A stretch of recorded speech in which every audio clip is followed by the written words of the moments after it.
हमारे चैनल को सब्सक्राइब करें और बेल आइकन दबाएं।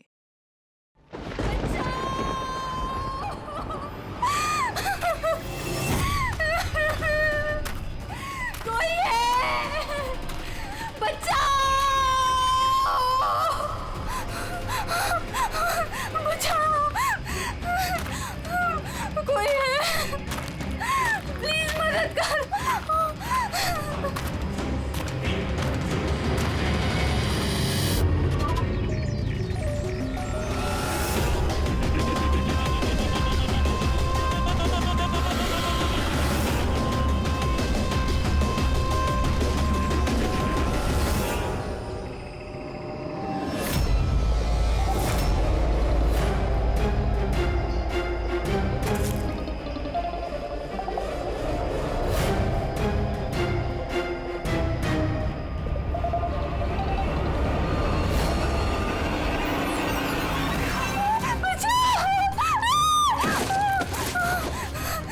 प्लीज मुझे मत मारो, प्लीज प्लीज।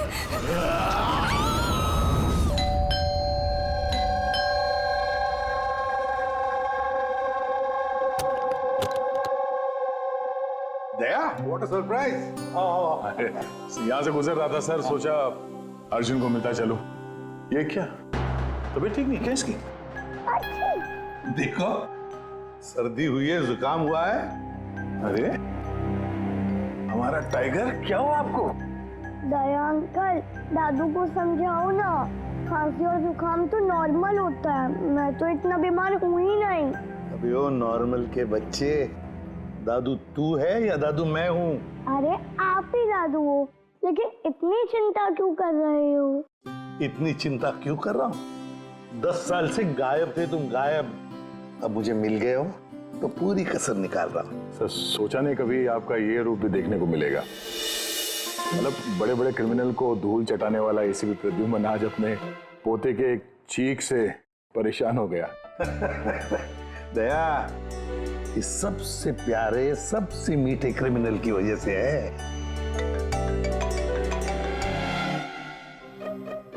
क्या हुआ, फोन कहाँ है? अर्जुन बेटा, लगता है आपके फोन में ना मेरा एक कॉल आ रहा है ना? तो मैं वो कॉल रिसीव कर लूं? पहले चॉकलेट दो। अरे आज तो मैं ऐसे ही आ गया था, अगली बार मैं चॉकलेट लेके आऊंगा। ओके।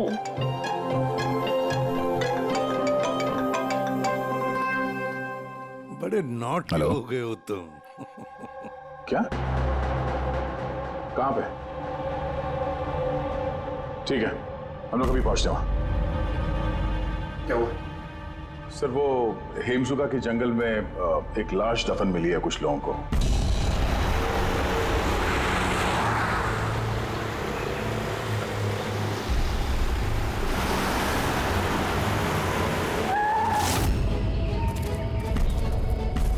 मैम प्लीज लाश को हाथ मत लगाइए मैम। एक मिनट मैम आप मैम, लाश को हाथ मत लगाइए please. Ma'am ma'am please please ma'am. संभालिए अपने आप को। चाकू घूप के मारा है? नहीं सर, चाकू घोप के नहीं, गोली मार दी गई है। गोली? तो ये चाकू का निशान? सर ये चाकू का निशान नहीं है, तलवार का निशान है। Cut cut cut cut cut यार, सुदेश पूरा टेक खराब कर दिया यार। हाँ सर पता है, लेकिन ये तलवार नहीं निकल रही है, देखिए आप खुद, अटक गई है, ये देखिए।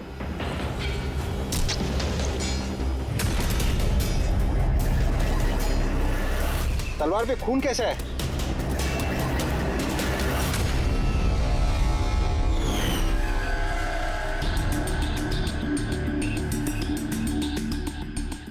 मतलब ये बॉडी जमीन में पहले से दफन थी? जी सर।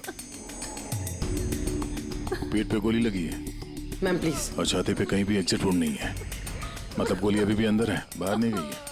सर दूर से गोली मारी होगी और पीठ पीछे धोखे से गोली मारी होगी। या धोखे से मारी है या फिर ये किसी को देख के भाग रहा था यहाँ से। ये औरत इनकी बीवी है? जी सर, ये जो लाश है रविंदर की है, ये उनकी आईडी है और इनकी बीवी मालती।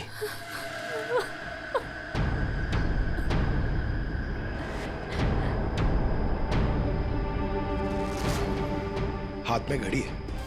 वॉलेट है, मतलब चोरी करने के लिए खून नहीं किया। एक काम करो, ये आसपास जरा तलाशी लो, देखो कुछ मिलता है क्या। राइट सर, चलो।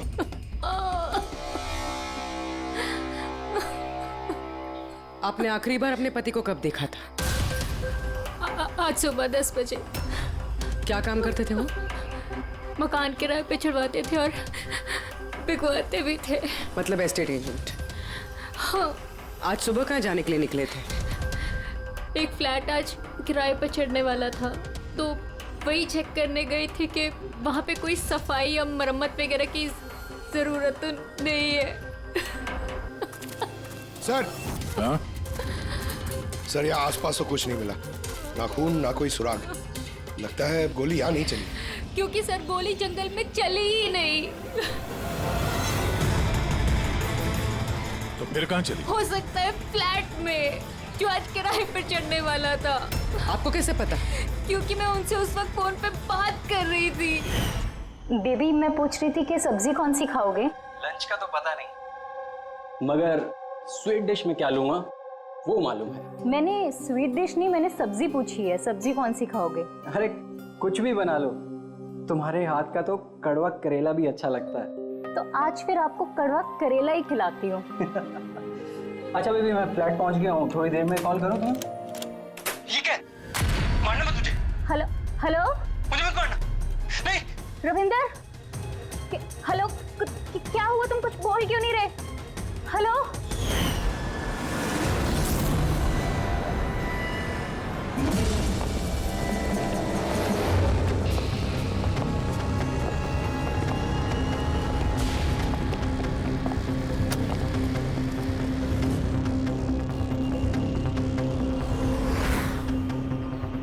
इतना सारा खून?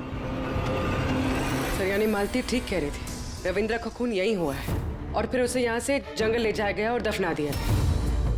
लाश को अगर यहाँ से ले जाया गया था तो फिर किसी ने देखा कैसे नहीं? पंकज, जरा वॉचमैन को बुलाओ।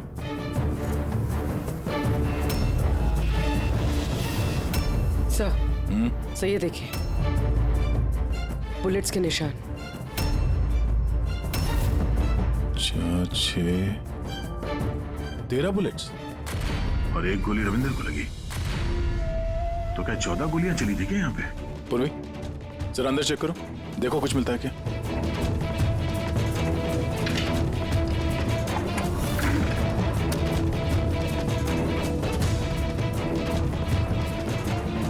सर, ये खून अंदर आओ। ये गोपाल है सर। आज सुबह यहाँ इस फ्लैट में खून हो गया। खून? उसके बाद लाश को यहाँ से ले जाया गया। तुमने देखा नहीं किसी को? कहाँ थे तुम? सर सुबह से मैं यहीं हूँ और बिल्डिंग में से कोई लाश नहीं गई सर। तो क्या लाश के पर लग गए और जंगल में जाके वो दफन हो गई खुद? सीसीटीवी फुटेज लेके आओ इस बिल्डिंग का, जल्दी। सर, क्या हुआ? बिल्डिंग में मेंटेनेंस का काम चल रहा है सर, इसलिए सीसीटीवी फुटेज कैमरा बंद है सर। सीसीटीवी फुटेज भी नहीं है? अच्छा, रजिस्टर तो होगा ना, जहाँ पे लोग आते हैं एंट्री करते हैं, वो तो है तुम्हारे पास कि वो भी नहीं है? है। अरे तो लेके आओ। सर, बिल्डिंग में मेंटेनेंस का काम चालू है, इसलिए वर्कर लोग अंदर बाहर कर रहे हैं सर, इसलिए मैंने सुस्ती में नाम दर्ज कराना बंद कर दिया सर। सुस्ती के कारण एंट्री करना बंद कर दिया? तेरे सुस्ती मैं निकालता हूँ। सर मुझे माफ कर दीजिए सर, मैं सच कह रहा हूँ, बिल्डिंग के बाहर कोई लाश नहीं गई सर। तेरे साथ क्या करने वाला हूँ मैं तुझे बाद में बताता हूँ। जा, वहां खड़े रहे, बाहर खड़े रहे। चल। सर, मुझे तो लग रहा है ये जो वॉचमैन है ना, ये भी मिला हुआ है। सर, पूरा फ्लैट खाली है। ये लड़कियों के कुछ कपड़े मिले हैं, हो सकता है किसी पुराने किराएदार के हों। लड़कियों के कपड़े? और कोई सुराग? नहीं सर।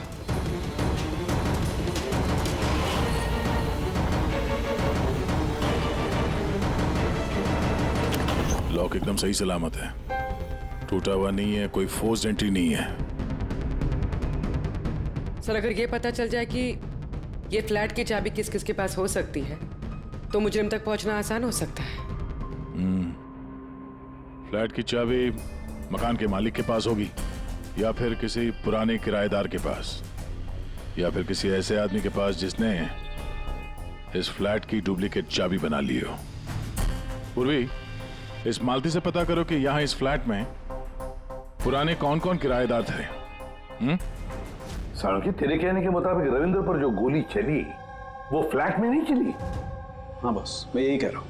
अरे गोली उस फ्लैट में नहीं चली तो फिर कहाँ चली? उसकी वाइफ ने हमें उसी फ्लैट के बारे में बताया और वहां इतना सारा खून मिला हमें। दया, दरअसल जो खून फ्लैट में मिला है वो खून रविंदर का है ही नहीं। रविंदर का नहीं तो फिर किसका खून है सर? मेरे ख्याल से ये पता लगाना तो आप लोगों का काम है। यानी एक और लाश ढूंढनी पड़ेगी। एक नहीं अभिजीत, 4 लाशें।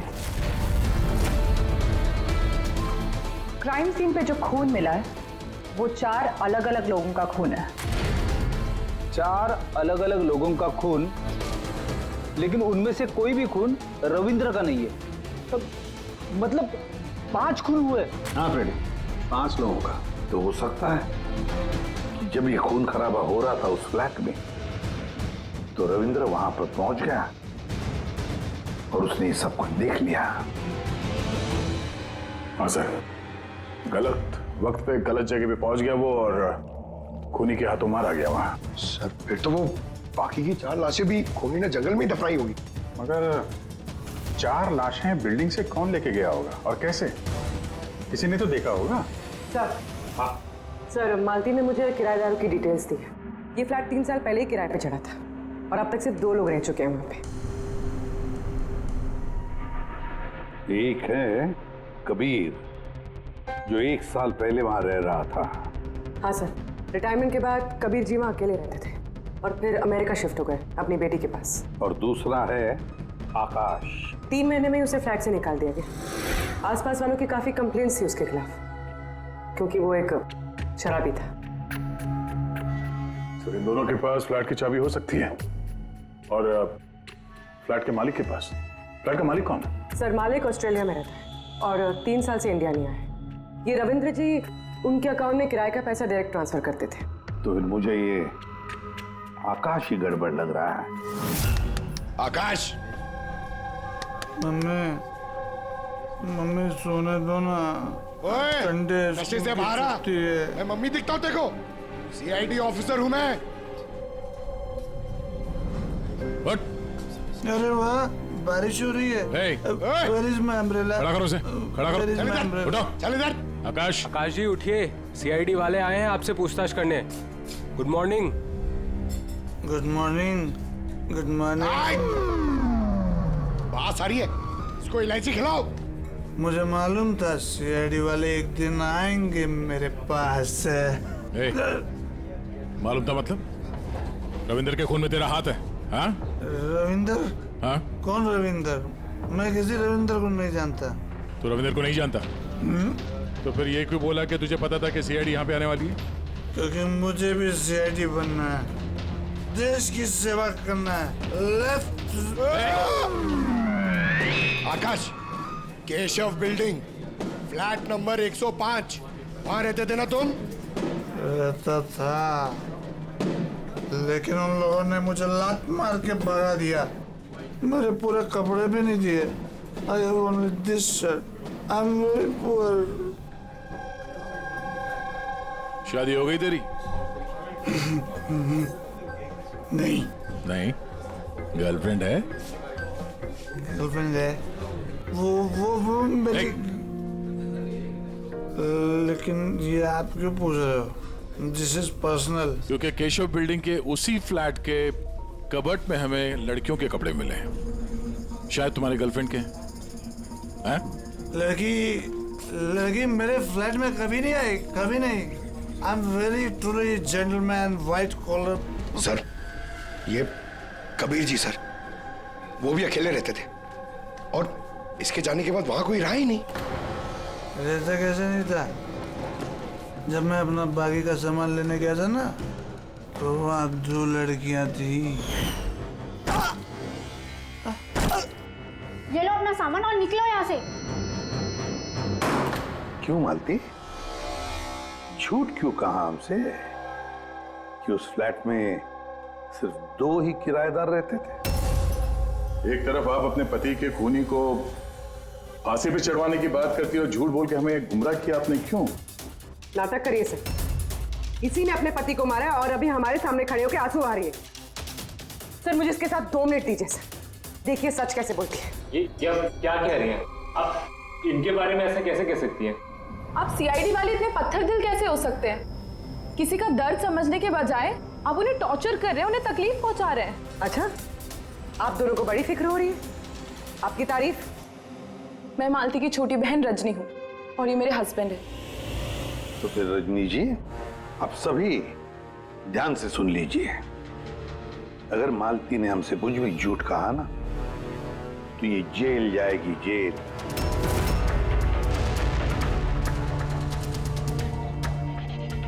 हाँ सर, मैंने झूठ बोला था क्योंकि सर बहुत सारे किराएदारों के हमने रजिस्ट्रेशन नहीं कराए थे। तो गैर कानूनी तरीके से तुमने कुछ लोगों को वहां फ्लैट में ठहराया हुआ था, बिना डॉक्यूमेंट्स और बिना रजिस्ट्रेशन किए हुए।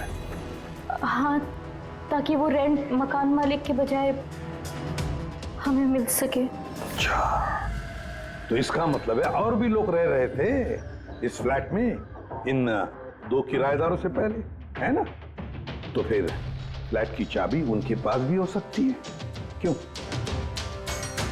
हमें उन सबकी लिस्ट चाहिए, किराएदार चाहे कानूनी हो या गैर कानूनी, मगर इस बार लिस्ट से एक भी नाम गायब नहीं होना चाहिए, वरना तुम्हारे लिए अच्छा नहीं होगा। सुषमा जी, दीदी निशांत भैया से डायरी ले आओ। जी ठीक है। ये डायरी लेने बाहर क्यों जा रही है? वो किराएदारों की लिस्ट वाली डायरी रविंदर ने हमारे पड़ोसी के यहाँ रखवाई थी। वाह, ताकि अगर कोई आपके इस घर की तलाशी ले तो आपकी पोल नहीं खुलेगी। रजनी जी, आपकी बहन बड़ी होशियार है, क्यों?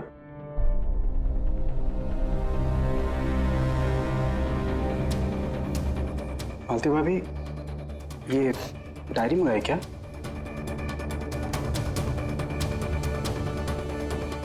भाभी, सब ठीक है ना? सर, हाँ, 8 और लोग हैं। 8 लोग हैं। इनकी कुंडली निकाल लो, खूनी इनमें से कोई एक हो सकता है। सर, लिस्ट में जितने भी लोग हैं उनसे कांटेक्ट नहीं हो पा रहा है। हाँ सर, कुछ नंबर गलत हैं और कुछ बदल गए हैं। मतलब डेड एंड। सिक्योरिटी गार्ड से क्या पता चला? सर वो वही कह रहा है सर, इसलिए 4 लाशें क्या, इसलिए तो 1 लाश भी नहीं देखी जाते हुए। अजीब बात है सर, उस बिल्डिंग से बाहर जाने का रास्ता तो एक ही है। अगर लाशें वहां से बाहर ले जाई नहीं गई है तो लाशें गायब कहाँ हो गई? ये सब मेरी वजह से हुआ है बॉस। आई एडमिट, मेरी गलती है। तेरी गलती है? ये लो, द ग्रेट डॉक्टर साहब की भी गलती करते हैं। हाँ, क्यों नहीं? बड़े से बड़ा आदमी कभी कभी गलती कर देता है बॉस। अच्छे से अच्छा क्रिकेटर भी 0 पे क्लीन बोल्ड होता है, तो मुझसे भी हो गई यार। तो सर, आपको 0 पे आउट किसने किया? उस खून ने जो फ्लैट में मिला था। उन 4 मरे हुए लोगों का खून? यही गलती हो गई बॉस मुझसे। दरअसल वो 4 लोग मरे हुए थे ही नहीं। क्या? मरे हुए नहीं थे? मतलब? मरे हुए नहीं थे मतलब जिंदा थी। पता, जब मैंने उन 4 खून को अच्छी तरह से टेस्ट किया तो मुझे क्या मिला? स्टोरेज लीजेंस। पंकज, तुम जरूर ये पूछना चाहोगे कि सर ये स्टोरेज लीजेंस क्या होता है? अरे कमाल है सर, मैं आपसे यही पूछने वाला था। मुझे मालूम था। रेड ब्लड सेल्स जब अपना बदलाव करते हैं स्टोरेज के दौरान, उसे कहते हैं स्टोरेज लीजन। तो वो जो 4 किस्म के खून हमें वहां से मिले थे वो ताजा नहीं थे, स्टोर थे। एग्जैक्टली। शायद किसी ब्लड बैंक वगैरह से लाया गया होगा। उन 4 ब्लड सैंपल्स में मुझे 4 अलग अलग किस्म की बीमारियों के लक्षण मिले हैं। एक में HIV, दूसरे में ल्यूकेमिया, तीसरे में हार्पिस और चौथे में डायबिटीज।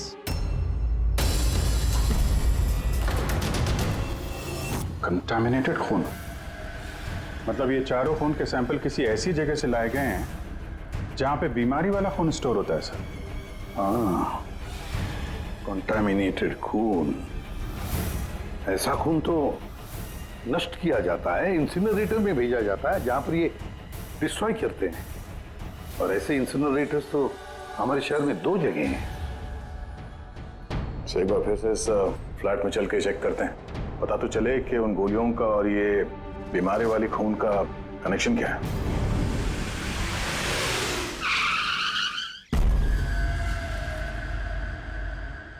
केस तो कुछ ज्यादा ही उलझता जा रहा है।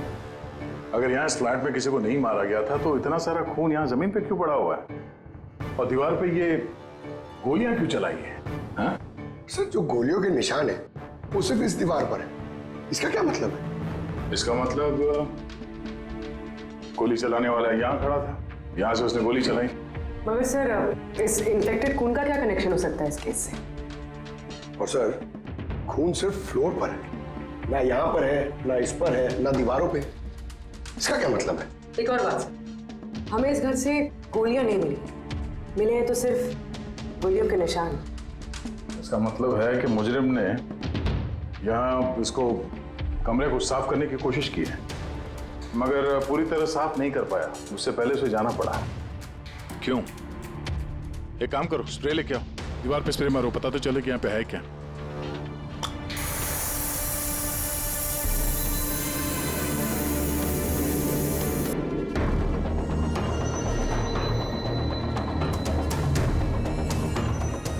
यहाँ पे भी खून के निशान है, नीचे तक है ये तो, सिवाय इस जगह के। सर, ये देखिए, गोलियां यहां लगी हुई हैं, लेकिन गोली का निशान यहां पर नहीं है।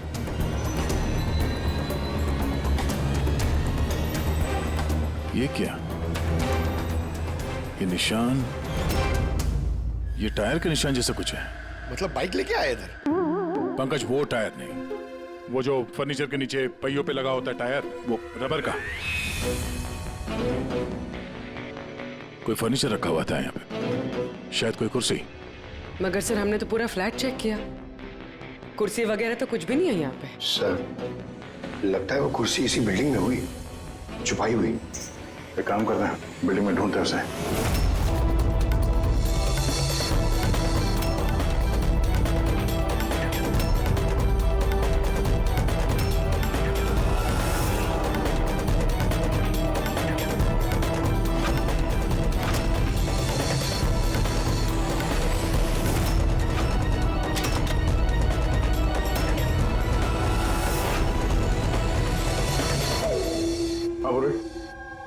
मिल गई कुर्सी।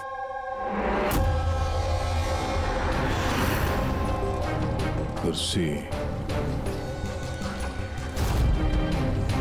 परफेक्ट। और सर, ये कुर्सी के साथ ये सब भी मिला है। क्या ये? बोलो। ये अब समझ आ गई सर पूरी पहेली। खूनी ने पहले इस मैनिक्विन को चेयर पे बिठाया और चेयर को दीवार से लगा दिया। इस मैनिक्विन के ऊपर वो खून के बैग्स थे और बहुत सारे बुलेट फायर करने की वजह से ये दीवार पे जो बुलेट्स है और ये सारा खून आसपास गिर गया। ये जिसने भी किया, ये बड़ा सरफिरा आदमी। मतलब ये सब करने की जरूरत क्या थी?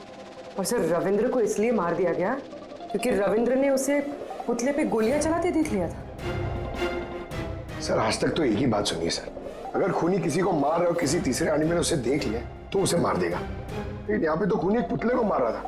एक पुतले के लिए उसने रविंद्र को मार दिया। हो सकता है खूनी यहाँ पे शूटिंग प्रैक्टिस कर रहा हो, उसे किसी का मर्डर करना होगा, लेकिन उसके रिहर्सल वो यहाँ इस फ्लैट में कर रहा था। रविंद्र को मारने के लिए इतनी लंबी रिहर्सल? मगर उसे कैसे पता था कि रविंद्र यहाँ आने वाला है? हो सकता है उसकी बीवी ने बताया हो सकता है मालती का हाथ हो इस जुर्म में। अब ये रिहर्सल रविंद्र के लिए थी या किसी और के लिए तो बता नहीं सकते हैं, पर ये मुमकिन है कि इस पूरे प्लान का ये रविंद्र भी हिस्सा हो। सर, हिस्सा हो या ना हो, लेकिन मरा तो रविंद्र ही है। मेरी तो एक बात समझ में नहीं आ रही है कि उसकी लाश यहाँ से जंगल पहुंची कैसे? सर, मानव अलमारी की चाबी हमारे पास रहती है जिसमें खून स्टोर किया जाता है, मगर वो अलमारी सिर्फ और सिर्फ कर्नल शिशिर की मौजूदगी में ही खोली जाती है, उनके बिना कभी नहीं। कर्नल शिशिर? जी सर, वो यहाँ के सिक्योरिटी फर्म के हेड है। सर, उनके पास पूरा हिसाब किताब रहता है कि अलमारी में से कब कितने बैग खून के रखे गए और कब कितने बैग नष्ट कर दिए गए। और वैसे भी सर अलमारी खोलने के लिए 2 चाबियां चाहिए होती हैं, पर हमारे पास सिर्फ 1 चाबी है। सर दूसरी चाबी कर्नल साहब के पास रहती है हमेशा से। मतलब कर्नल साहब भी अकेले ये अलमारी नहीं खोल सकते क्योंकि दूसरी चाबी आपके पास है ना? नहीं सर, उनके पास दोनों चाबियां होती हैं, जैसे हमारे मालिक विनोद सर के पास होती है। और विनोद सर आपके मालिक वो कहाँ हैं? सर वो ग्रीस गया है अपनी फैमिली के साथ वैकेशन मनाने। तो बच्चे, कर्नल साहब ये रिटायर्ड आर्मी ऑफिसर हैं क्या? जी सर, आर्मी में लोग आज भी उनकी बहुत इज्जत करते हैं। देश की फौज के सबसे बेहतरीन शार्प शूटर्स में से एक थे वो। आर्मी छोड़कर उन्होंने अपनी खुद की सिक्योरिटी फर्म चालू कर दी। सर, खूनी जिस तरीके से गोली चला रहा था वहां पे, लगता है गन पे हाथ काफी साफ था उसका। कहीं ये कर्नल शिशिरी तो शामिल नहीं है इस जुर्म में?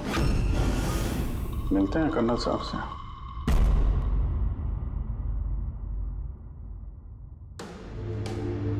पंकज, एक बात बताओ, अगर तुम्हें किसी पे गोली चलाने की प्रैक्टिस करनी है तो वो कैसे करोगे? और फायरिंग रेंज जाऊंगा और प्रैक्टिस करूंगा सर। एग्जैक्टली, मैं भी वही करूंगा। कोई भी नॉर्मल इंसान यही करेगा, फायरिंग रेंज पे जाएगा और टारगेट प्रैक्टिस करेगा। लेकिन खूनी ने रिहर्सल करने के लिए इतना झमेला क्यों उठाया? हाँ सर, पहले इस फ्लैट में चोरों की तरह घुसना, फिर मैनिक्विन को यहाँ बैठाना, खून के बैग चुराना, सिर्फ प्रैक्टिस के लिए। और रविंदर सिर्फ इसलिए मारा गया क्योंकि उसने उसे प्रैक्टिस करते हुए देख लिया था कि खूनी कुछ बहुत बड़ा करने वाला है।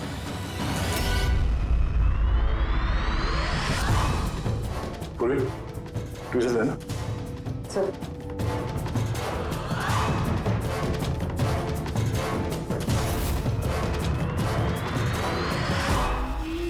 राइफल की गोली? ओह, इसका मतलब है गोली चलाने की प्रैक्टिस कोई यहाँ फ्लैट के अंदर से नहीं कर रहा था, कोई दूर बैठ के प्रैक्टिस कर रहा था राइफल की गोली से। हाँ सर, क्योंकि अगर राइफल नजदीक से चलाई होती तो गोली आर पार निकल जाती, कुर्सी में नहीं अटकती। अब समझ में आया मर्डर रिहर्सल के लिए इतनी प्रैक्टिस क्यों। जिसका खून होने वाला है उस पे गोली कहीं दूर से चलने वाली है, कहीं दूर से। सर, आपके कहने का मतलब है कि गोली वहां वो बिल्डिंग से चली है? इतनी दूर से गोली चलाना मुमकिन है? वही तो, मतलब वहां से नहीं तो और कहां से चली होगी? पंकज, एक काम करो, लेजर बीम लो और उस चेयर पे जो गोली का छेद है ना, उसके पीछे से वो लेजर पास करना, एकदम सामने, पता तो चले गोली चली कहां से।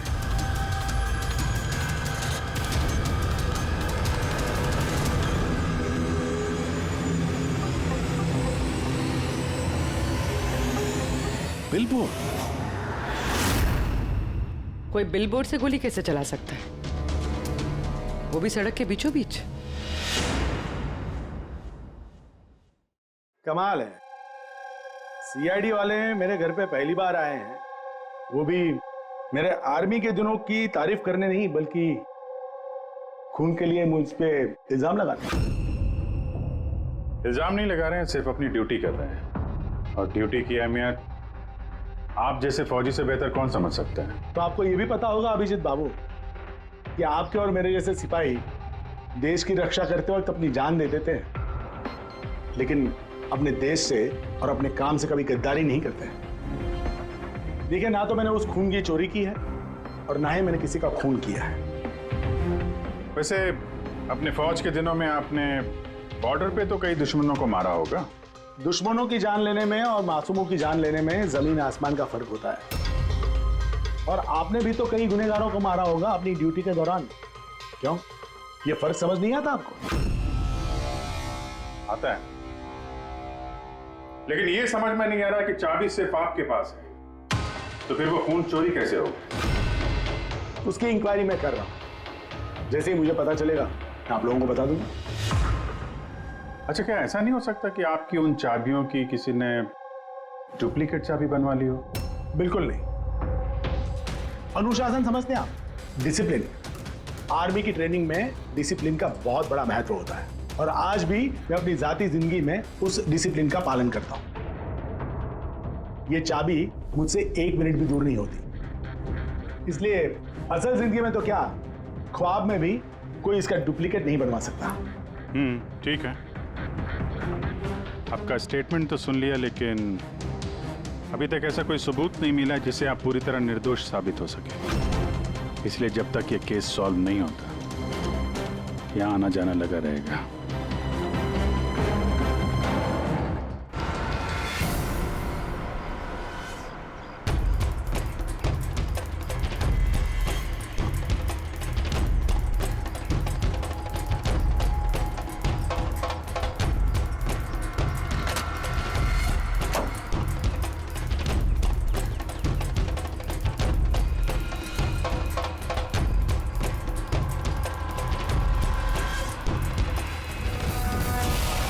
इस मेटल बोर्ड को नट से फिट किया गया था ऊपर। सूंघो इसे। ये तो गन पाउडर है सर। गन पाउडर और ये स्क्रैचेस। बहुत लंबी प्लानिंग की थी। क्या लंबी प्लानिंग होगी सर? पंकज खूनी ने इस मेटल प्लेट का इस्तेमाल गोलियों की दिशा बदलने के लिए की थी। जैसे ही उसने इस मेटल प्लेट पे गोली चलाई, इस पे गोली लगने के बाद गोली की ट्रेजेक्ट्री बदल गई और वो सीधे जाके पुतले पे लगी। मतलब असली रिहर्सल इस मेटल प्लेट पे गोली चला के ट्रेजेक्ट्री बदलने की थी, सिर्फ निशाना लगाने की नहीं। सर क्या लगता है कौन सी बालकनी से गोली चलाई होगी? एक बात तो साफ है, गोली सामने से नहीं चली है। गोली यहाँ इसी बिल्डिंग से चली है, या तो ऊपर से, नीचे से, या फिर अगल बगल से कहीं। पता करना पड़ेगा। कोई ना कोई बहुत जल्द मरने वाले सा है। ठीक उसी तरह से जैसे खूनी ने उस फ्लैट में खून की रिहर्सल की थी। इस मर्डर को होने से रोकना होगा सर, किसी भी हाल में। सर उस बिल्डिंग के एक एक फ्लैट की एक एक ईंट चेक की सर, लेकिन पता नहीं चला कि खूनी ने गोली कहां से चलाई है। अगर इस खूनी ने बेड़ा उठाया रिहर्सल करके ही खून करने का, तो फिर वो वैसा ही फ्लैट ढूंढेगा जैसा फ्लैट उसे वो खून करते वक्त मिले। मतलब सर असली विक्टिम का जो फ्लैट होगा, खूनी ने ठीक उसी पैटर्न का फ्लैट ढूंढा होगा। हर बिल्डर का अपना एक अलग पैटर्न होता है फ्लैट्स का। एबीसी का अलग, XYZ का अलग। तो हमें उस पैटर्न का फ्लैट देखना होगा सर, जैसे वहां उस रिहर्सल में यूज हुआ था।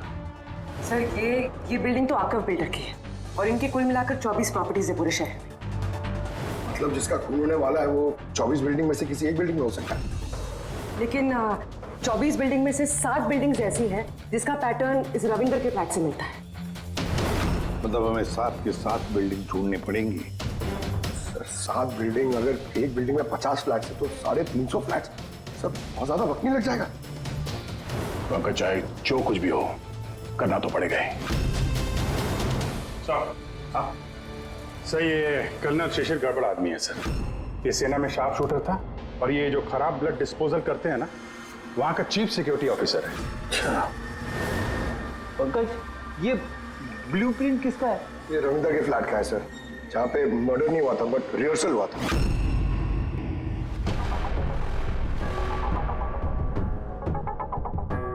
ये तो कर्नल शिशिर के फ्लैट जैसा है सर।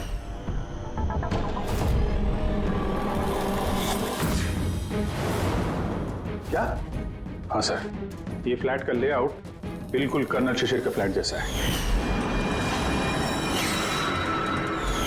ये चेयर पे मैनिक्वीन है, ऐसे ही चेयर पे वो रोज शाम को 4 बजे चाय पीता है सर। ठीक शाम को 4 बजे मैं इस सोफे पर बैठकर अपनी चाय पीता हूँ। ओह, तो खूनी कर्नल शिशिर को मारने का प्लान बना रहा था। 4 बजने वाले हैं, वो कर्नल शिशिर को मारेगा, वो भी आज ही मारेगा। उसे पता है कि हम CID वाले उसके पीछे पड़े हैं। जल्द से जल्द कर्नल शिशिर तक पहुंचना होगा।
आइए, जल्दी जल्दी इधर।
सॉरी तुम्हारी जैकेट गंदी हो गई।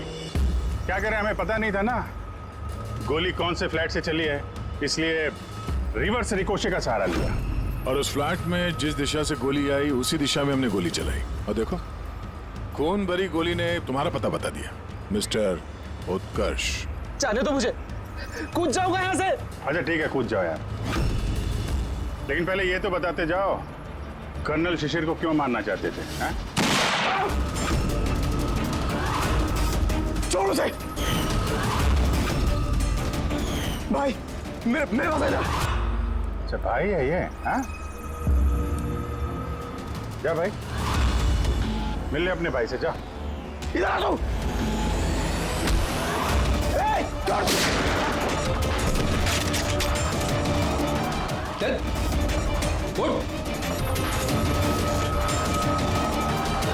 निशांत, निशांत और उत्कर्ष, तुम दोनों भाई हो।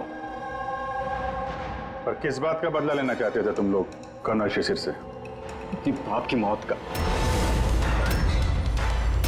इस आदमी ने हम दोनों के सामने हमारे बाप की जान ली। तुम दोनों दीपक के बच्चे हो? मैं आज भी नहीं भूल सकता, जिंदगी में पहली बार ट्रिगर पे उंगली रखते वक्त मेरे हाथ कांपे थे, क्योंकि मैं दो मासूम बच्चों के सामने उनके बाप को नहीं मारना चाहता था। दीपक एक आतंकवादी था,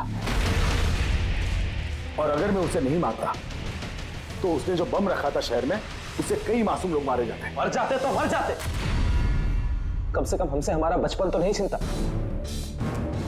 इतना प्यार करते थे हम अपने पापा से। ने उसी दिन कसम खा ली थी कि इस आदमी को हम वैसे ही मारेंगे, वैसे ही राइफल से। इसलिए मैंने पता लगाया कि तुम कहाँ काम करते हो, और फिर उसी कंपनी में नौकरी कर ली। तुम्हारे घर का एड्रेस भी पता लग गया, और फिर किसी ना किसी बहाने तुम्हारे घर आकर मुझे तुम्हारा डेली रूटीन पता लग गया। और उसके बाद मैंने एक ऐसे फ्लैट की तलाश शुरू कर दी जिसका डिजाइन और लेआउट बिल्कुल उसके फ्लैट जैसा हो। जैसे ही मुझे रविंदर का फ्लैट मिला, मैं उसके पड़ोस में शिफ्ट हो गया। मैंने उससे दोस्ती कर ली, और दोस्ती के बहाने उसके घर आते जाते उसके घर की डुप्लीकेट चाबी बनवा ली तुमने? हाँ? और फिर मैंने उस खून वाली अलमारी की भी डुप्लीकेट चाबी बनवा ली, कंपनी के मालिक की चाबी की मदद से, उनके ग्रीस जाने से पहले। जब रविंद्र फ्लैट में आया तब क्या हुआ? उसने मैं मर्डर का रिहर्सल करते हुए देख लिया। अगर मुझसे नहीं मारते तो हमारा पूरा प्लान चौपट हो जाता। और फिर निशांत उसे घर के बाहर लेकर गया। सुन, ज्यादा होशियारी की ना तो वहीं गोली दाग दूंगा। चल अंदर दरवाजा। और मैं पीछे घर के अंदर ही रुक गया, साफ सफाई करने के लिए। उसके बाद निशांत रविंदर को जंगल लेके गया और वहीं पे मार डाला, और उसकी लाश भी वहीं दफना दी जंगल में। हाँ, अगर वो बेवकूफ लोग वहां फिल्म की शूटिंग नहीं कर रहे होते तो तुम लोग को ये लाश मिलती भी नहीं। भूल गए तुम कि कोई भी गलत काम, कोई भी जुर्म छुप कर नहीं रह सकता, सामने आता ही है। एक बात बताओ उत्कर्ष, फ्लैट की साफ सफाई करने के बाद भी वहां पर खून कैसे मिला? क्योंकि इससे पहले मैं पूरी सफाई करता आप लोग वहां पर आ गए। मैंने दीवार से गोली निकाली, उसके ऊपर का खून साफ करा, टेरेस पर कुर्सी और मैनिक्विन रखकर वापस आ ही रहा था कि वहां आप लोग आ गए। अब जेल की सलाखों के पीछे बैठकर बदले की आग में क्या खोया क्या पाया, ये सोचते बैठना, कानून तुम्हें कड़ी से कड़ी सजा देगा।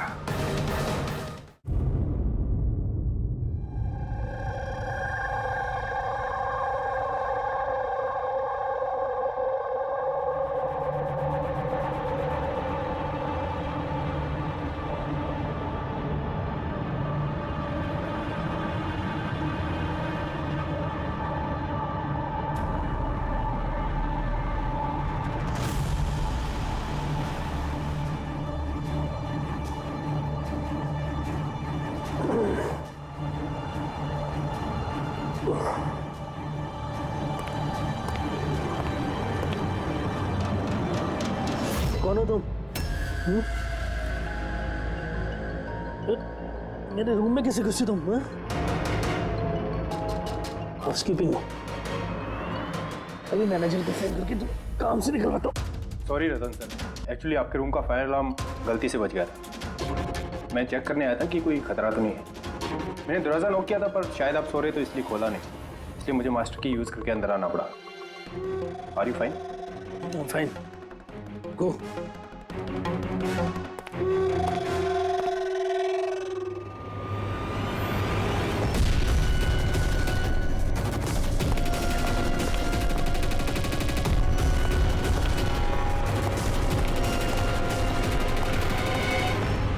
सोने के बाद भी सर दर्द क्यों है? लगता है डबल शॉट कॉफी पीनी पड़ेगी। हाँ लिशा, काम हो गया। Great job. अब फटाफट वहाँ से निकलो, होटल का एक्चुअल स्टाफ 5 मिनट में वहाँ आ जाएगा। हाँ ठीक है, मैं निकलता हूँ, bye.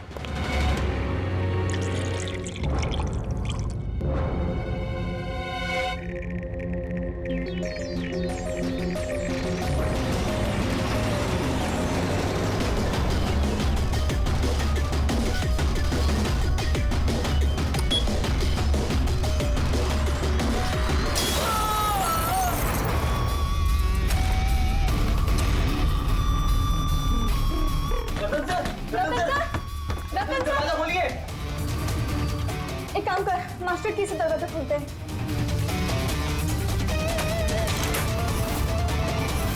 Ratan sir, Ratan sir, Ratan sir!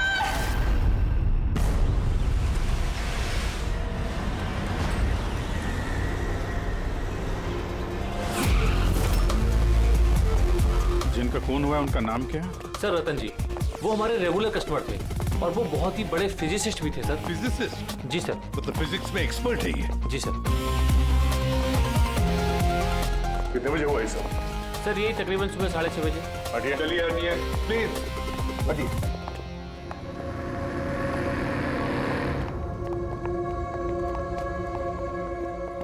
My God, my God, इसके छाती में तो इतने सारे डांस घुसे हैं। अगर इसकी मौत ये माइक्रोवेव ओवन ब्लास्ट होने की वजह से हुई है तो ये 1 2 3 4 6 डार्ट इसके शरीर में क्या कर रहे हैं? माइक्रोवेव ब्लास्ट नहीं हुआ है सर, यहाँ तो गन रखी हुई है। डार्ट्स पहले से ही गन में फिक्स थी। ऐसा लगता है इस रतन को मारने की अच्छी खासी प्लानिंग की गई है। क्यों मैनेजर साहब, पता भी है आपको क्या हो रहा है आपके होटल में? आपके होटल के गेस्ट को किसी ने मारने की प्लानिंग की, माइक्रोवेव में ये डार्ट लगाकर। सर मैं खुद सरप्राइज हूँ कि ये सब क्या हो रहा है। यहाँ तुम्हारे होटल के रूम में एक मर्डर हुआ है, इसकी जवाबदारी आपके होटल की है और आपकी। पर सर आप बताइए, हम अपने कस्टमर को क्यों मारेंगे?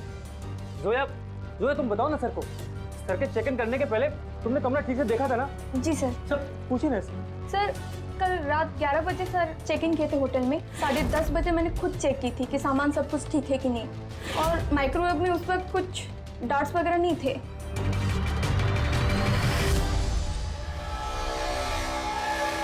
सर, आधा खाया हुआ पिज्जा है सर। यार ये आपके यहाँ ये बाहर का खाना अलाउड है? सर अलाउड तो नहीं है, लेकिन रतन सर रेगुलर थे तो किसी स्टाफ ने अलाउ कर दिया होगा सर। यार स्टाफ में कौन था जब ये पिज्जा कमरे के अंदर लाया गया? हा? क्या हुआ? हमारे सवाल शुरू हुए तो तुम्हारी जुबानें बंद हो गई? सीसीटीवी फुटेज देखना है हमें। रात 10:30 बजे से सुबह 6 बजे तक जो कुछ भी हुआ उन्हीं 7.5 घंटों के बीच में ही हुआ है।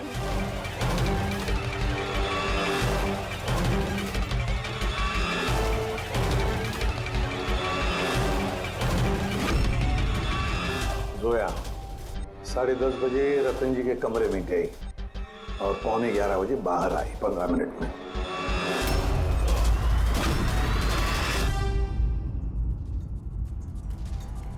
ग्यारह बज के 11 मिनट पे ही रतन कमरे में गया। फॉरवर्ड करना जरा।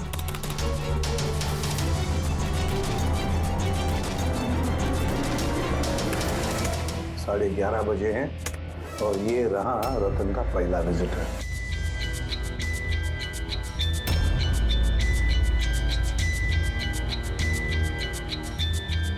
अरे 5 मिनट में बाहर भी आ गया। काफी गुस्से में भी लग रही है कौन है? सर ये अमित है, रतन सर के भाई। पहली बार आए थे होटल में। रतन जी तो मिलना भी नहीं चाहते थे इन्हें, पर इन्होंने जबरदस्ती करके रूम में घुस गए।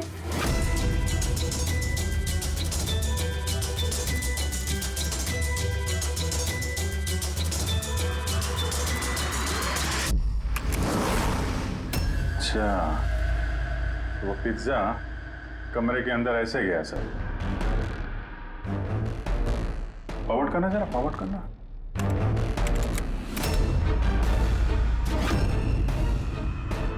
ये निकली स्टॉप 2 बजे। 12:30 बजे ये अंदर जाती है पिज्जा लेके और 2 बजे बाहर आती है। कौन है ये औरत? है सर इनका नाम शमिता है। ये रतन जी की बहुत खास दोस्त है। लगभग हर वीकेंड में आते हैं उन्हें मिलने के लिए।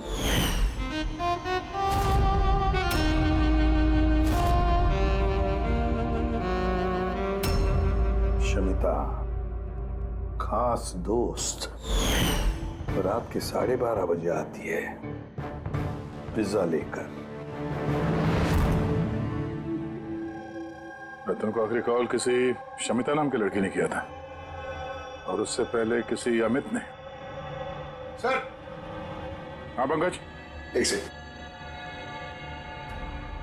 ये पासपोर्ट देखिए सर।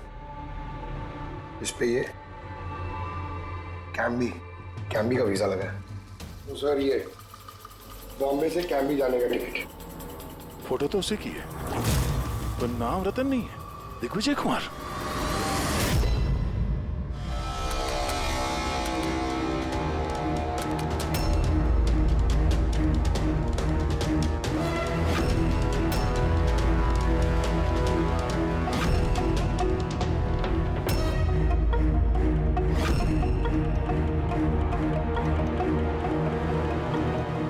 सुबह के 6 बजे होटल का स्टाफ मेंबर रतन के कमरे में जाता है और 6:30 बजे बाहर आता है, मतलब ठीक रतन की मौत से पहले।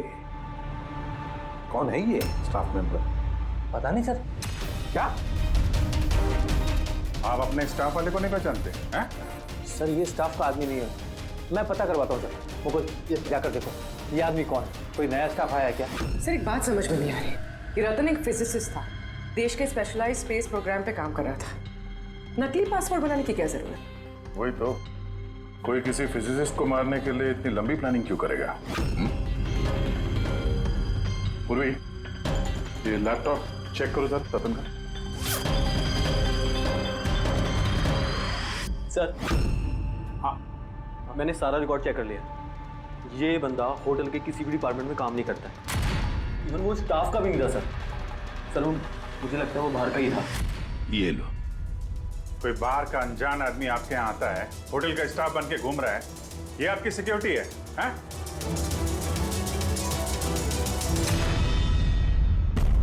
हाँ पूर्वी कुछ मिला? हाँ सर, लैपटॉप हैक किया तो कुछ सीक्रेट फाइल्स मिली हैं। ये कुछ खुफिया इंफॉर्मेशन है, देश की सुरक्षा से कनेक्टेड। माय गॉड, ये क्या हुआ? सर, ये खुफिया इंफॉर्मेशन रतन किसी को बेचना चाह रहा था। ये देखिए, इस डील से रिलेटेड मेल्स भेजे उसने किसी को। ये देखिए, ये सारे हैं। एग्जैक्टली ये खुफिया इन्फॉर्मेशन क्या है जो रतन बेचने वाला था? सर, हमारे देश के बॉर्डर पे कितने जवान तैनात हैं, आर्मी के पास कौन कौन से हथियार हैं, फौज की टुकड़ियां किन किन एरियाज में और कहां पर नहीं, सारी जानकारी है इसमें। अगर ये इन्फॉर्मेशन किसी गलत आदमी के हाथ लग गया तो देश की सुरक्षा को खतरा हो सकता है। सर, ये मिलिट्री की कॉन्फिडेंशियल फाइल उसे मिली कहां से? ऑब्वियसली पंकज, किसी आम आदमी के पास ये क्लासिफाइड फाइल्स नहीं हो सकते हैं। ये क्लासिफाइड फाइल्स और ये डुप्लीकेट पासपोर्ट इस बात की तरफ इशारा कर रही है कि ये रतन कोई फिजिसिस्ट नहीं था। ये किसी दुश्मन देश का जासूस था जो अपना काम करने के बाद इस नकली पासपोर्ट के जरिए देश छोड़ के भागने वाला था हमेशा के लिए। ये तो एप्रन वगैरह निकाल के बाहर निकल गया सर। फोन पर भी बात कर रहा है। फोन पर भाई पार्टनर हो बाहर। रेडी? होटल के बाहर के जितने भी सीसीटीवी कैमराज हैं सबकी फुटेज चेक करो। सर, जब तक इस अनजान स्टाफर का पता चलता है, ये शमिता और रतन का भाई अमित, इनसे पूछताछ करते हैं। सर, ये रतन शायद फिजिसिस्ट नहीं था, दुश्मन देश का जासूस था सर। जासूस? हाँ सर, हमें उसके बैग से ये नकली पासपोर्ट मिला। उसके लैपटॉप में ये खुफिया फाइल्स है सर, ये देखिए। माय गॉड, तो फिर हमें जल्दी से जल्दी रतन के घर वालों से मिलना चाहिए और इस शमिता से भी पता तो चले कि ये रतन फिजिसिस्ट था भी या कोई जासूस। एक तो अभी मेरे पति का खून हुआ है और अब सीआईडी वाले उन पर देश से गद्दारी का इल्जाम लगा रहे हैं। भाभी संभालिए अपने आप को। वैसे ही भाई साहब की मौत के सदमे से आपकी तबीयत खराब है। मिस्टर अमित, आपसे भी कुछ सवाल करने हैं हमें। आप लोग एक साथ एक ही घर में रहते हैं, तो कल रात अपने भाई के पीछे पीछे होटल रूम में क्या करने गए थे आप? मैंने ही भेजा था उन्हें वहां। तुमने भेजा? किस लिए? क्योंकि रतन भाई साहब पूरी प्रॉपर्टी अपने नाम करके हमें घर से निकालना चाहते थे। वसीयत के पेपर के साथ भी छेड़छाड़ की थी उन्होंने, और अपने भाई का तो उन्हें कोई लिहाज ही नहीं था। ये तुम क्या कह रही हो दिया? भाभी प्लीज। ये सारी बातें यहाँ पर हो सकती थी घर में, उसके लिए होटल में जाने की क्या जरूरत थी? सर, लड़ाई झगड़ा करके हम घर का माहौल नहीं खराब करना चाहते थे, और रतन भाई साहब इस टॉपिक को कई दिनों से अवॉइड कर रहे थे, इसलिए मुझे लगा कि होटल में जाके बात करना ही ठीक रहेगा। मगर कमरे से तो तुम बहुत जल्दी वापस आ गए थे। इतनी जल्दी बात हो गई? सर, होटल के कमरे में भी बात हो नहीं पाई थी। भाई साहब बहुत नींद में थे और थके हुए थे, इसीलिए चिड़चिड़े भी हो गए थे, और गुस्से में आके मैं भी वहां से निकल गया।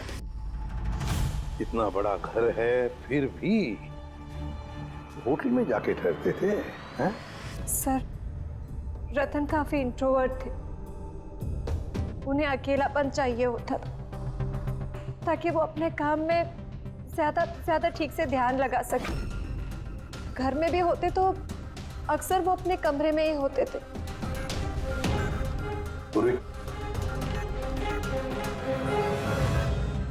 उन्हें जब कभी ज्यादा डिस्टरबेंस महसूस होता था तो वो अक्सर होटल में जाया करते थे।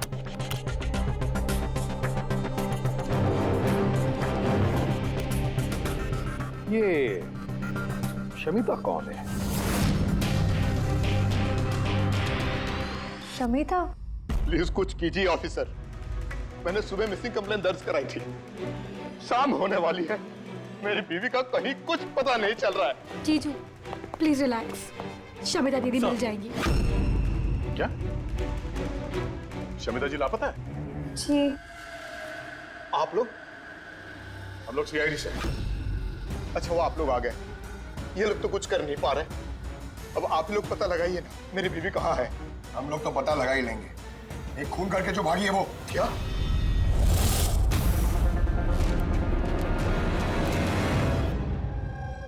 कहने के लिए तो रतन मेरे पति थे, लेकिन मैं उनके बारे में कुछ नहीं जानती थी। वो मुझसे कुछ भी शेयर नहीं करते थे। उनकी जिंदगी के हर पन्ने मेरे लिए राज से कम नहीं था। ये शमिता कौन है मैं कुछ नहीं जानती। मैंने ये नाम भी नहीं सुना। यहाँ तक कि वो क्या करते हैं, क्या काम करते हैं, मुझे कुछ नहीं पता। ये है उस होटल कॉरिडोर की फुटेज। कल घर से कहाँ जाने के लिए निकली थी शमिता? अब घर से तो ऑफिस के लिए ही निकली थी, मगर ऑफिस से निकलने के बाद कहाँ गई कुछ पता नहीं चल रहा है। अच्छा, कल डिनर में क्या खाया था रतन ने? प्लेन चीज पिज्जा।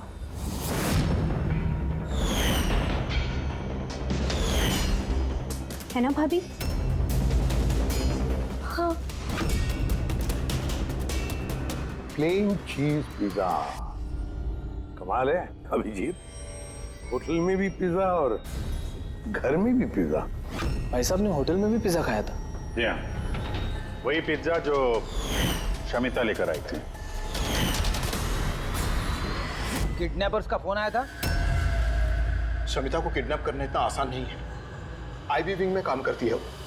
हर तरह से ट्रेंड है हर खतरे से निपटने के लिए। आईबी? आप अपने दीदी का कमरा दिखाइए जरा।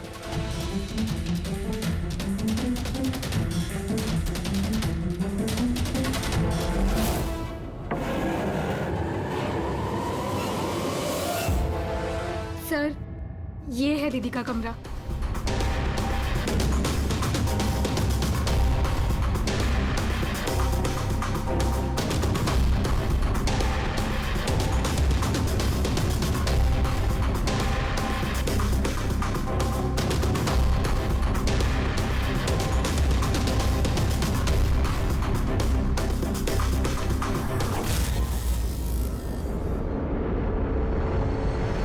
सर, हाँ सर यहाँ आइए प्लीज।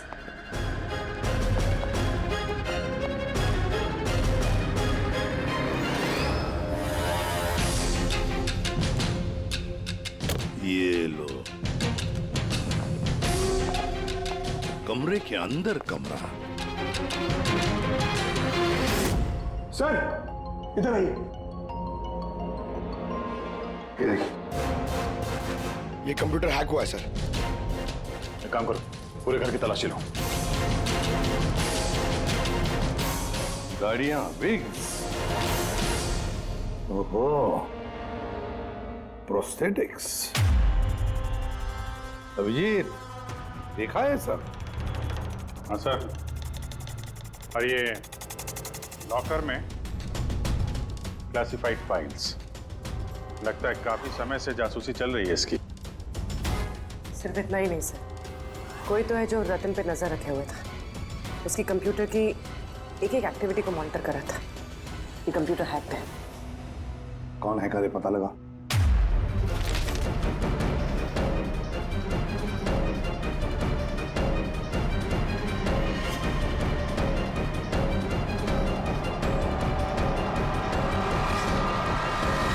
अब क्या कहना है आप लोगों को इसके बारे में? एक ही छत के नीचे रहते थे आप लोग रतन के साथ, और इस बारे में आप लोगों को भनक भी नहीं है? सर, भनक कैसी लगती सर? रतन भाई साहब तो अपने कमरे में किसी को घुसने भी नहीं देते थे। और यहाँ तक कि सर काम वाली को भी नहीं, सफाई वगैरह भी वो खुद ही किया करते थे। फिर जस्मीन जी, आपका क्या कहना है? हैं? ये तो बेडरूम के अंदर का ही तो कमरा है। सर, मैंने आपसे कहा ना, मुझे कुछ नहीं पता। अरे ये कब और कैसे? तो शमिता घर पे नहीं है सर, लापता है वो। आईबी ब्यूरो में काम करती है सर। हमने उसका लैपटॉप चेक किया। पूर्वी को रतन के लैपटॉप पे जो खुफिया इंफॉर्मेशन मिली थी सर, वो सारी इंफॉर्मेशन यहाँ शमिता के लैपटॉप पे भी है। ये जानकारी लीक करके देश छोड़ के भागने का इरादा था। ये शमिता आईबी में नौकरी करती थी, इसका मतलब है वो देश की सारी खुफिया जानकारी उसके पास थी, जो वो रतन को देती थी, और रतन ये दुश्मन देशों को दे देता था। दोनों पैसे कमा रहे थे इसके ऊपर। हाँ सर, मगर इस बार उसने डबल क्रॉस कर दिया रतन को। उसने उसे जान से मार दिया और मार के यहाँ से भाग गई। या सारे के सारे सबूत इकट्ठा करो और ब्यूरो में लेकर आओ।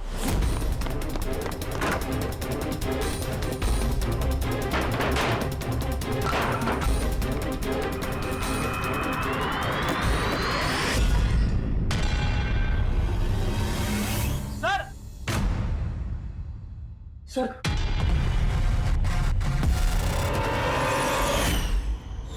शमिता? आद्या, सर ये विक्रम और अंजलि, इनके जो एलिबाइज हैं वो हमने चेक किए।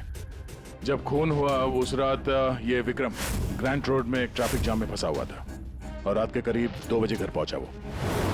और ये अंजलि? सर अंजलि भी रात के 12 बजे तक काम कर रही थी और करीब 1:30 बजे के आसपास वो घर पहुंची। सब देखकर ऐसे लगता है कि ये कोई मामूली मर्डर केस नहीं है, देश की सुरक्षा से जुड़ा हुआ है। सर ये देखिए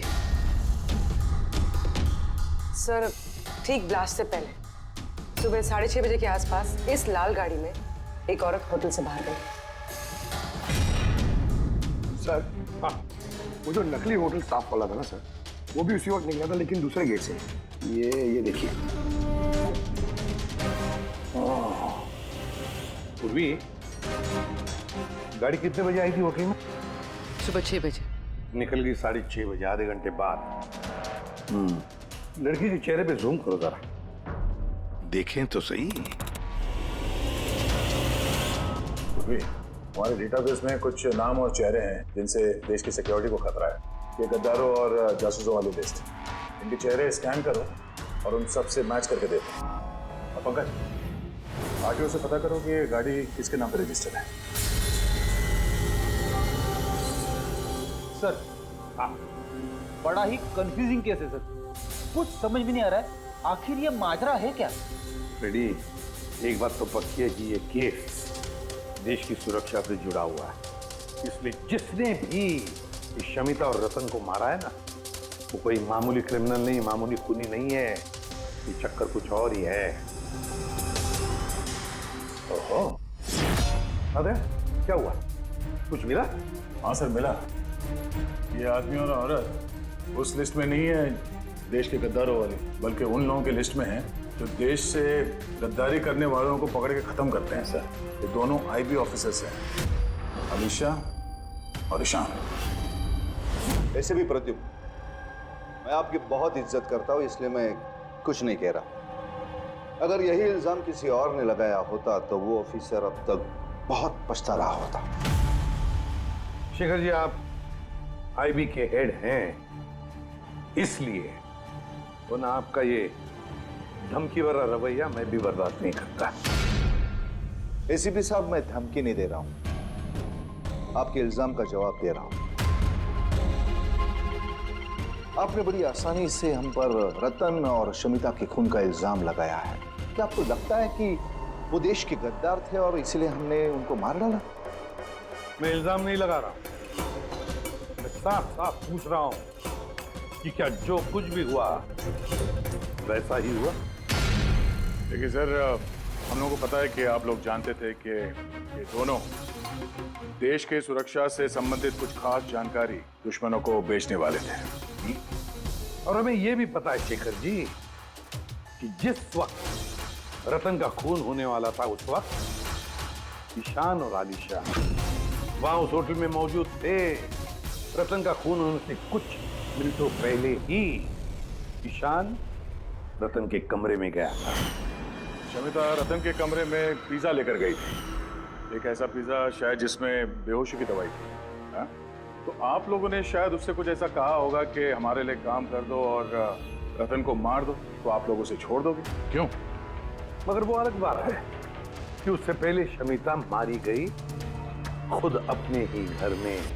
ये सच है कि हमें शमिता और रतन के गैर कानूनी कामों के बारे में पता चल गया था और इसीलिए सिर्फ और सिर्फ हम लोग उन पर नजर रख रहे थे। कुछ ऐसी कहानी सुनाइए शेखर जी जिस पर यकीन किया जाए।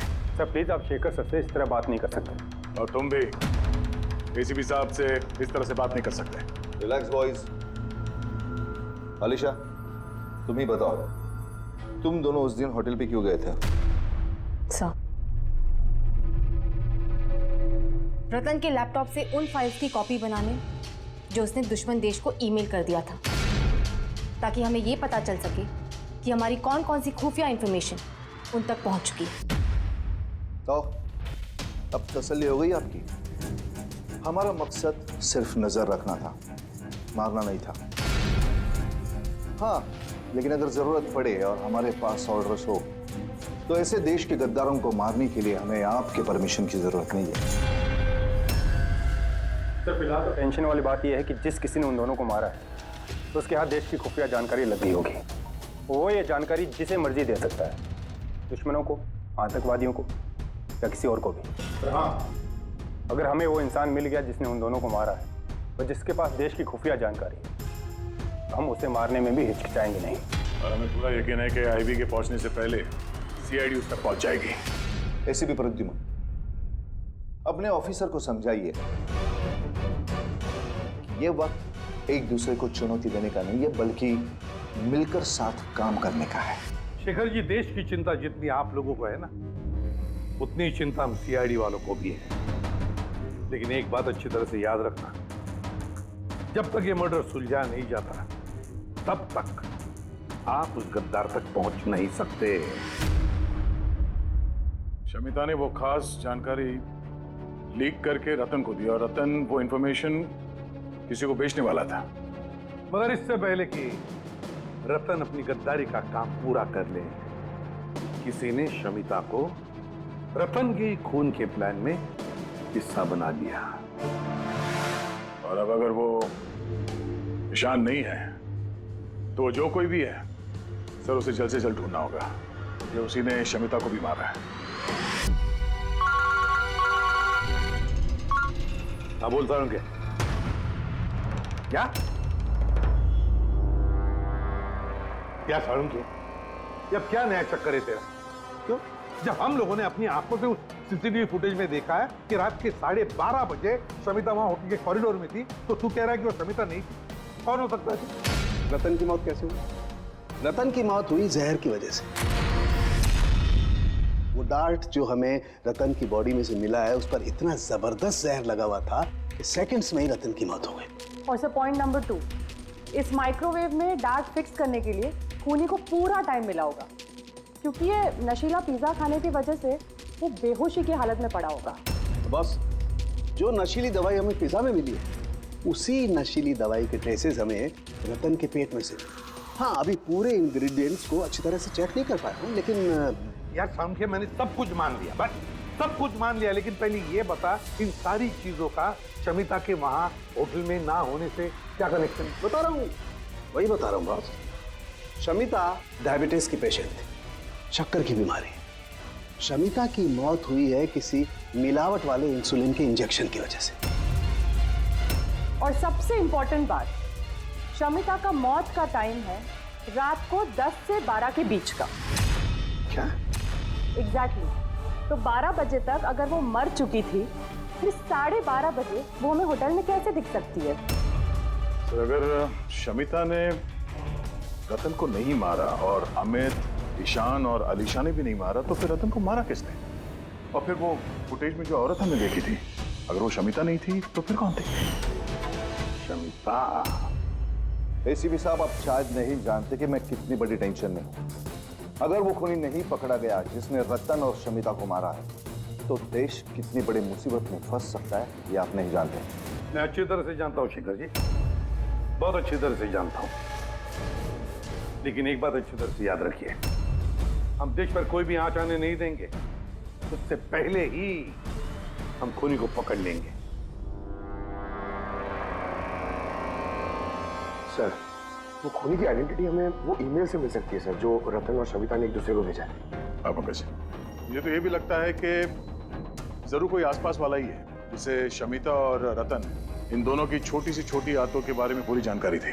हाँ सर, जैसे कि सुबह उठते ही रतन का माइक्रोवेव में कॉफी बनाना और शमिता को इंसुलिन के इंजेक्शन पहुंचा देना, वो तो कोई पास वाला ही आदमी कर सकता है। और खूनी को ये भी पता था कि ये अंजलि और विक्रम रात 1 बजे से पहले घर आने वाले नहीं है। आखिर खूनी कौन हो सकता है सर? सर एक बात समझ में नहीं आ रही सर।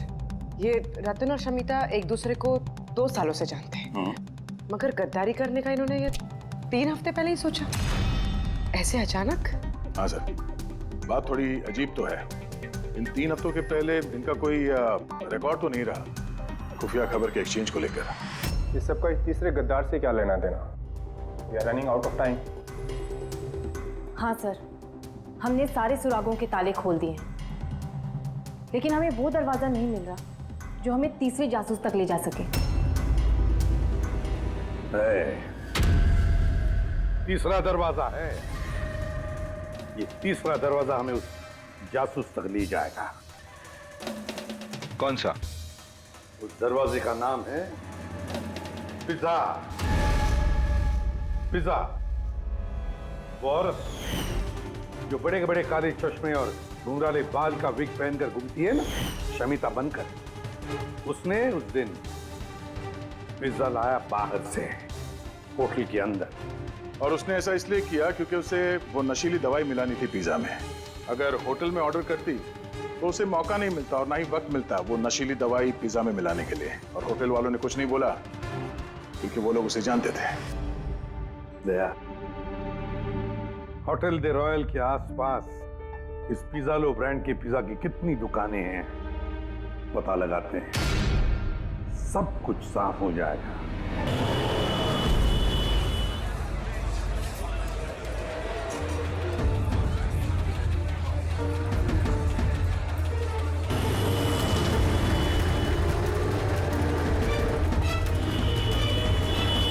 हाँ सर, कल रात 12:15 बजे कोई तो आया था पिज्जा लेने, लेकिन वो कोई लड़की नहीं बल्कि एक लड़का था। इन दोनों में से कोई था?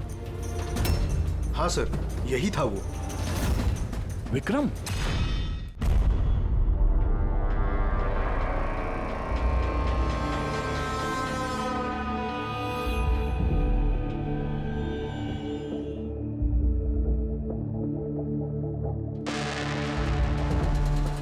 चक्कर क्या है? अरिका, 1 मिनट आओ। यस। अरिका, ये दोनों स्लाइड्स में पिज्जा के सैंपल्स हैं। इसमें वो है जो हमने उसके पेट में से निकाला है। दूसरा ये पिज्जा का वो टुकड़ा है जो एक्चुअल है, जो टेबल पे रखा हुआ था। जरा देखो दोनों। सर इट्स ऑब्वियस ना कि यही वाला पिज्जा खा के रतन वो बेहोशी वाली नींद सोया था। उसमें देखना क्या है? Do you think I am a fool? No, क्या पे? अरे कोई वजह होगी तभी तुम्हें दिखा रहा हूँ ना। प्लीज देखो ना। Of course, sir. Just see it. हाँ सर, हाँ।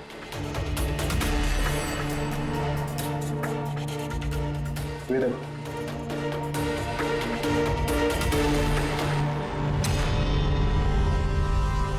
क्या? इसका मतलब रतन ये पिज्जा खा के बेहोश नहीं हुआ है? Exactly, वही दिखाना चाहता था मैं तुम्हें। क्या खाया होगा उसने?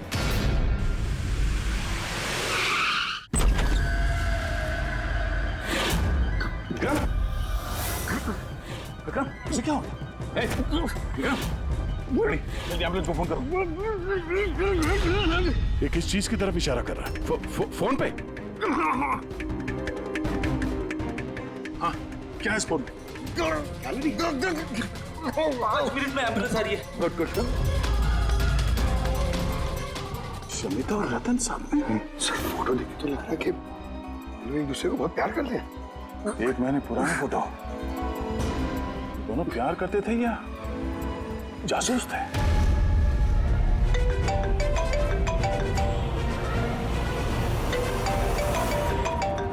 हाँ डॉक्टर साहब। अरे यार, इस केस में तो नया ही पेज फंस गया। अब क्या हुआ? याद है वो पिज्जा जो रतन ने खाया था होटल में, जिसकी वजह से वो गहरी नींद सो गया। हाँ, वही पिज्जा जो वो नकली शमिता होटल के रूम में लेकर गई थी। यार यही कच्चा खा गए।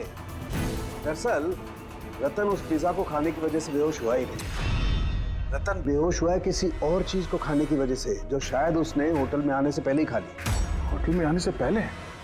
अभिजीत ने बताया था कि होटल आने से पहले रतन ने पिज्जा ही खाया था। अच्छा, कल डिनर में क्या खाया था रतन ने?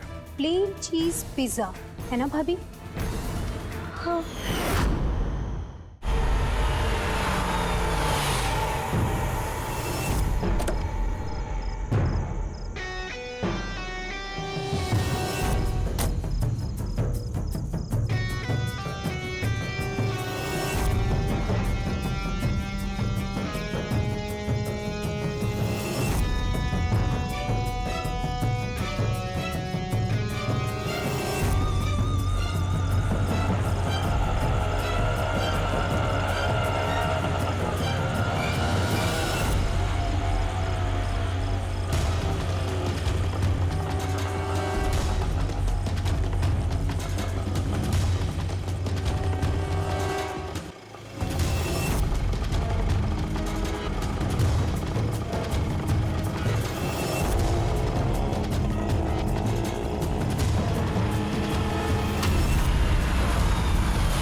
जैस्मिन, तुम यहाँ क्या कर रही हो? इन लोगों ने मुझे कुछ इन्फॉर्मेशन लाने के लिए कहा। मुझे कुछ पता ही नहीं उस इन्फॉर्मेशन के बारे में। इन्होंने कहा कि अगर मैं नहीं आई तो ये लोग मुझे जान से मार देंगी, इसलिए मैं यहाँ आई हूँ। हो कौन तुम लोग? हम तीनों को यहाँ धोखे से बुलाने का मतलब? देश के साथ धोखा ना हो, इसलिए हमें कभी कभी मुजरिमों के साथ धोखा करना पड़ता है। आई बी विंग। आप लोग वही है ना जिन्होंने रतन भैया को मारा था? रतन को किसने मारा और किसने नहीं, इसकी सच्चाई जल्द सामने आ जाएगी। लेकिन दिया, अमित, एक और सच्चाई आना बाकी है। वो क्या? वो ये कि तुम दोनों को ये पता होना चाहिए कि तुम एक देश के गद्दार के साथ रह रहे हो, है ना जैस्मिन?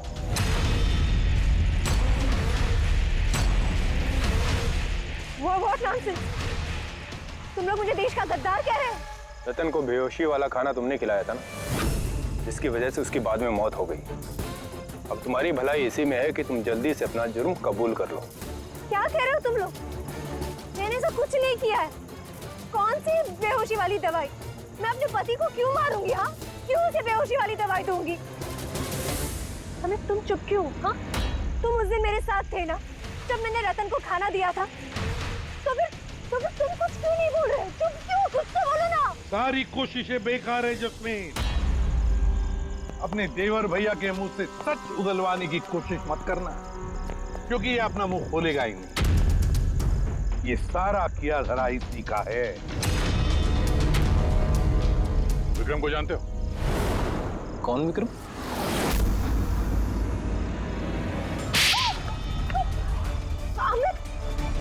आप लोग इस तरफ आइए। वही विक्रम जिसे शमिता और रतन के एक्स्ट्रा मैरिटल अफेयर्स के बारे में तुमने जानकारी दी थी और कुछ फोटो भी भेजे थे हेलो मैसेंजर पे। ये देखो, डिस्प्ले पिक्चर में तुम्हारा चेहरा है। कुछ याद है? ये क्या? शमिता और रतन के फोटोग्राफ्स विक्रम को हेलो मैसेंजर ऐप से जैस्मिन ने किसी और ने भेजा। अमित, देश को नुकसान पहुंचाने का मेरा कोई इरादा नहीं था सर। और ये सारा गद्दार जासूस वाला जो एंगल है, ये सब कुछ मेरा गेम प्लान था, ताकि मैं कानून को गुमराह कर सकूं। पूरी बात डिटेल में बताओ। ये गद्दारी वाला नाटक क्या है? सर ये सब एक गेम प्लान था, ताकि रतन की मौत का इल्जाम मुझ पर ना आए और शमिता का मौत का इल्जाम विक्रम पर ना जाए। इसीलिए मैंने ये सब गद्दार जासूस का ताना बाना बुना था। और रतन को मारना क्यों चाहते थे तुम? हाँ? क्योंकि वो मुझे और दिया को घर से बाहर निकाल देना चाहता था, और अगर वो ऐसा कर देता तो मैं कुछ नहीं कर पाता।